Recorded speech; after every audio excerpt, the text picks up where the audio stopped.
Buenas noches, mi nombre es Carolina Martínez y el tema a exponer es la revocación directa.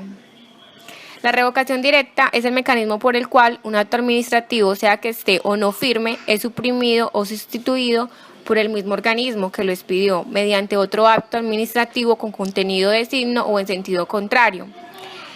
La revocación es la facultad de dejar sin efecto un acto administrativo, es decir, ella se encarga de extinguir la situación jurídica que hubiere originado ese dicho acto.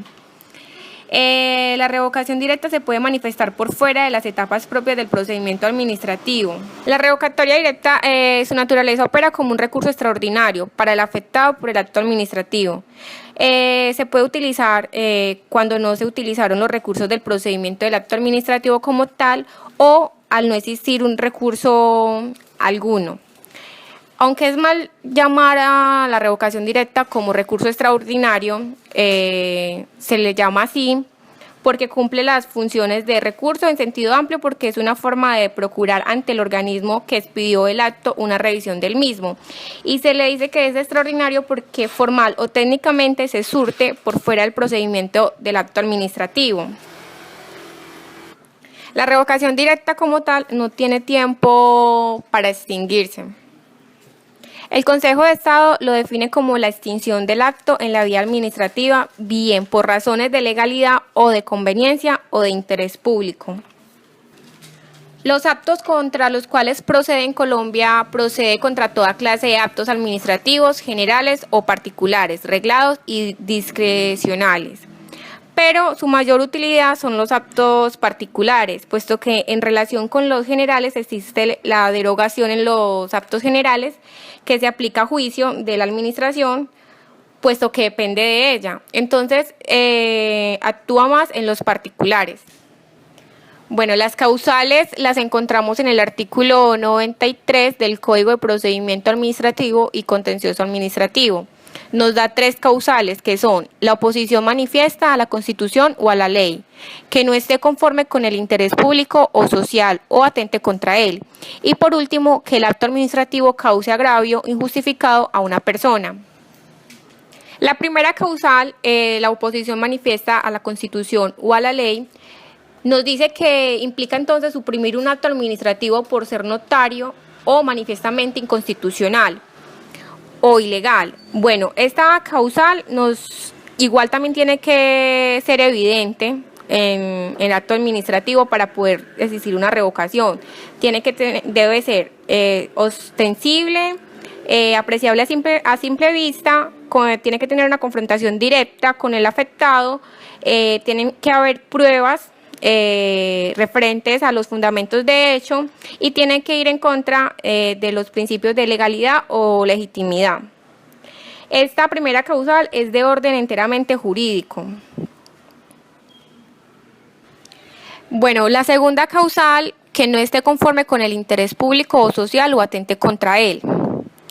Esta causal se trata de hacer efectivo el principio de prevalencia del interés general. Admite ante todo un juicio de conveniencia u oportunidad respecto de los bienes o derechos colectivos involucrados en los conceptos de interés público o social. La primera causal ya habíamos dicho que es de orden enteramente jurídico y está el principio de legalidad o de legitimidad. Ya en esta segunda causal es de contenido político o policivo. Ese es con el fin de establecer si un determinado acto resulta lesivo o no. Aquí no se cuestiona la legalidad del acto, sino su conveniencia. En esta causal, cuando existen 2 intereses de por medio o 2 clases de derecho, se aplica el principio de proporcionalidad, con el fin de que se modifique o corrija o se revoque tal acto administrativo. Bueno, en esta causal su mayor campo de aplicación es el de los actos administrativos particulares, constitutivos en especial los que expiden con sujeción a normas de orden público. Bueno, los ejemplos que nos da el autor en esta causal son las licencias, los permisos, las concepciones y autorizaciones, los cuales tienen dicho la doctrina que no generan derechos adquiridos y que constituyen actos administrativos precarios, ya que están sometidos a condición, modo y encaminados a proteger el interés público. Como el objetivo de esta causal en sí es proteger el interés público o los bienes jurídicos, pero en general. Aquí prima siempre el principio de prevalencia sobre el interés público. Por último, en los causales tenemos que el acto administrativo cause agravio injustificado a una persona, entendiendo como agravio un perjuicio que se le hace a los derechos e intereses de alguien. Bueno, dando lugar a la revocatoria directa por el último causal, tiene que también ir sometido a que no existe una razón, un motivo o fundamento alguno, es decir, cuando no tiene justificación, por lo tanto implica un juicio de mérito. El juicio de mérito es el tipo de juicio jurídico que se encarga de verificar si el perjuicio que el acto administrativo le produce a una persona tiene o no justificación en las circunstancias de hecho y de derecho que sirven de fundamento del acto. Bueno, la competencia para decretarla, la revocatoria directa la puede decretar indistintamente tanto el funcionario que produjo el acto administrativo, de que se trate, o su superior jerárquico o funcional inmediato. Quien lo haya expedido por sus superiores jerárquicos o funcional de oficio o a solicitud de partes. El artículo 93 del Código de Procedimiento Administrativo y Contencioso Administrativo se ubica en el interior del organismo que profirió el acto administrativo para tener competencia para decretarla. Pero existe un eventual ámbito externo y ese ya lo decide una autoridad externa a la entidad que expidió el acto administrativo, y tenemos en esa la superintendencia, por cuanto cuenta solo del grado funcional. Formas de promoverla y requisitos. Está la revocación directa, solicitud de partes, revocación directa de oficio, revocación directa por conciliación y revocación directa por oferta de entidad. Cuando hablamos de la revocación directa a solicitud de las partes, si el acto es administrativo es particular, se requiere legitimación por activa, es decir, los actos serán legitimados por quienes tengan intereses directos y los terceros que resulten o puedan ser afectados de manera inmediata por tales actos, sea que estuvieran participando o no en la actuación administrativa correspondiente. Cuando hablamos si el acto administrativo es general, cualquier persona natural o jurídica puede solicitarlo. Cabe también aclarar sobre el derecho de petición, que no es lo mismo que una revocación directa o el recurso extraordinario, ya que como no se tiene un oficio o un formato, entonces la gente tiende a confundirlo, pero se manejan ciertas cosas similares, pero es totalmente diferente, ya que el derecho de petición no es el procedimiento a seguir, ya que no se encuentra sujetas a reglas de actuación administrativas. La forma de solicitarla es que, no hay una regulación expresa, pero el artículo 16 del Código dice que se tiene que expresar que se acude a la revocación directa, la causal correspondiente, dando naturalmente razones de hecho y de derecho por las cuales se configura dicha causal y aportando también las pruebas. Revocación directa de oficio. Cuando hablamos de la revocación directa de oficio, pues decimos que el funcionario o superior jerárquico o funcional inmediato, por iniciativa propia y ante la evidencia de cualquiera de las causales indicadas, opta por aplicarlo. O sea que ahí puede el funcionario, que tiene que ser el que expidió el acto, puede hacer la revocación directa de oficio. Revocación directa por conciliación. Se establece que una vez aprobada la conciliación sobre los efectos económicos de un acto administrativo particular, se entenderá sustituido por el acuerdo logrado o pactado, dando lugar a una revocación por mutuo acuerdo, donde el acto administrativo pasa a ser un acuerdo de las partes plasmado en un acta de conciliación. Claro que esto aprobado adquiere el carácter de una cosa juzgada, equivalente entonces a su fuerza jurídica a una sentencia. La revocación directa por oferta de entidad está estipulado en el artículo 95 del Código de Procedimiento Administrativo de lo Contencioso Administrativo y se puede conciliar antes que se profiera sentencia de segunda instancia, de oficio o petición del interesado o del Ministerio Público. La norma establece 2 causales de improcedencia de la revocación directa, que es por solicitud de partes interesadas cuando el acto administrativo sea manifiestamente opuesto a la Constitución o a la ley. De ahí se desprende el artículo 2 y 3 de las causales. Y de modo que, tratándose de actos administrativos particulares, la oportunidad dependa de la causal de revocación directa que se aduzca. Claro que si el juez encuentra que la oferta se ajusta al ordenamiento jurídico, ordenará ponerla en conocimiento del demandante, quien manifiesta si lo acepta o no. Esto se hace mediante un auto de mérito ejecutivo y se puede exigir el pago por vía judicial en un proceso ejecutivo.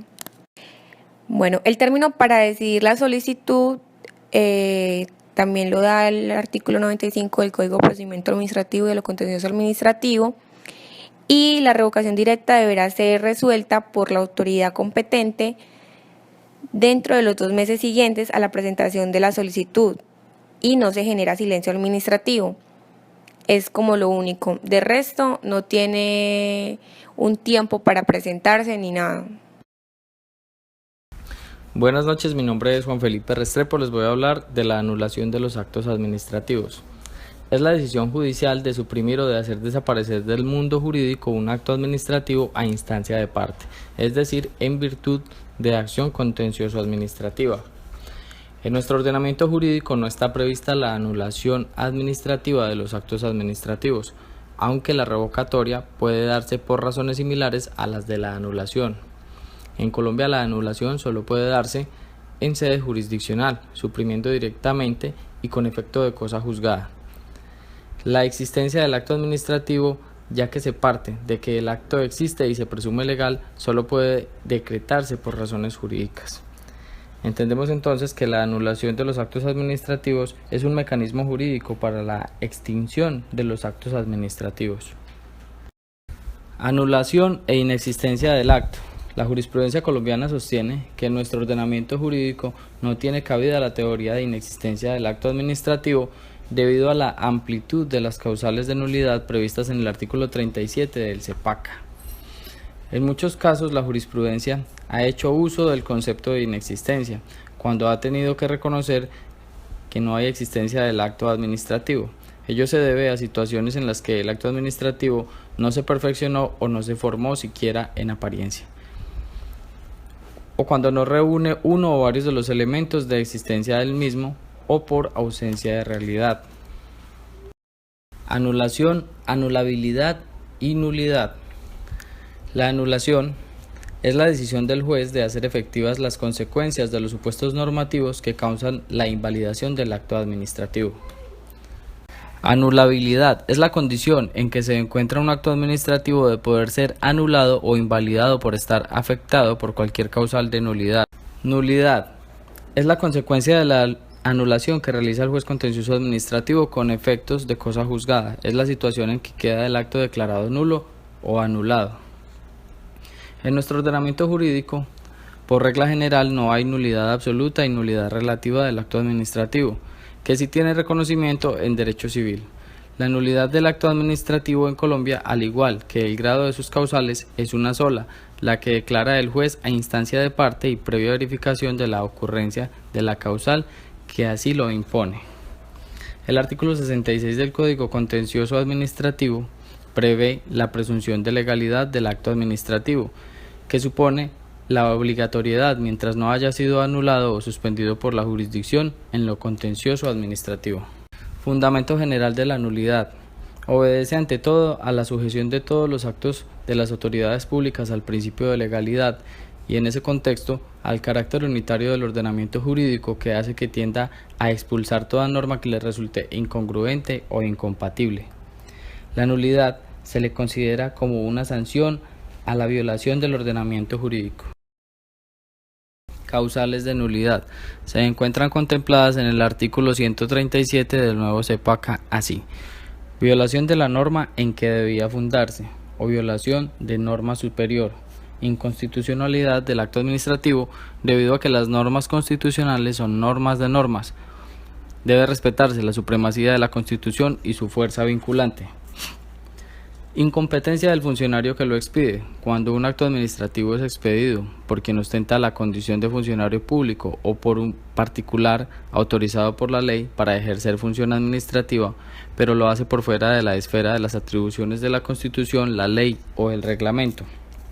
Se dice también que es la ausencia de la condición específica que requiere el órgano o sujeto del acto administrativo.